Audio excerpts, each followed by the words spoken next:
home state, Victoria, in Australia, for those of you who don't know, has gone into further lockdown in response to coronavirus. There is now an 8 p.m. curfew, people are entitled to 1 hour of exercise a day, one person per household can go to the shops once a day, and people must stay within a 5-kilometer or 3-mile radius of their home. Further information says that Victorians will now be fined almost $5,000 for breaching lockdown, and those in self-isolation can't even go out to exercise now. If they want some fresh air, according to the Premier of Victoria, they should just go stand by a window. Victoria, as a general rule, is sort of like Australia's California.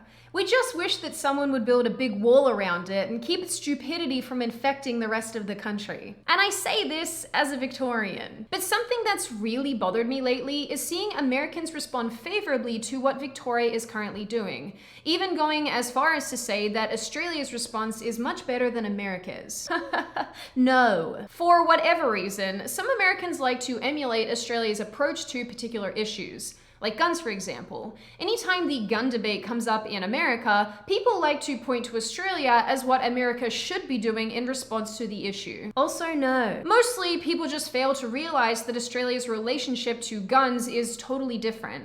And this coronavirus situation is much the same. Australia itself does not border any other countries. It has a natural wall, being the Pacific Ocean, and it has a population around 15 times smaller than the United States. And most importantly, in a lot of cases, the value system of Australians differs greatly to that of Americans. In many instances, America and Australia, for all intents and purposes, are not comparable, especially not when it comes to coronavirus and coronavirus response. As an Australian, I personally hate seeing what is happening in Australia right now.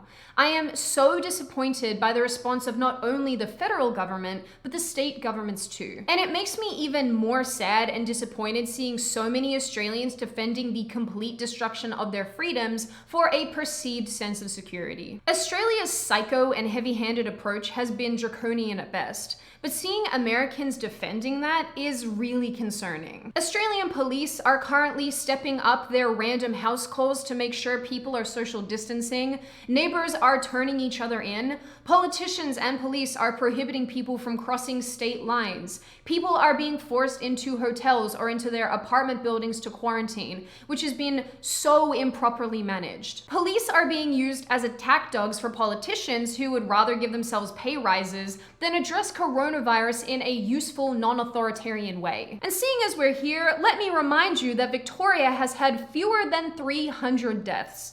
And they're in the middle of winter. Victoria's approach to coronavirus is not one to be emulated, but rather it should serve as a template of what not to do. Victoria mainly serves as an example of what happens when mini dictators get into power and make citizens prisoners in their own state. That is not something that anyone at any point should attempt to replicate.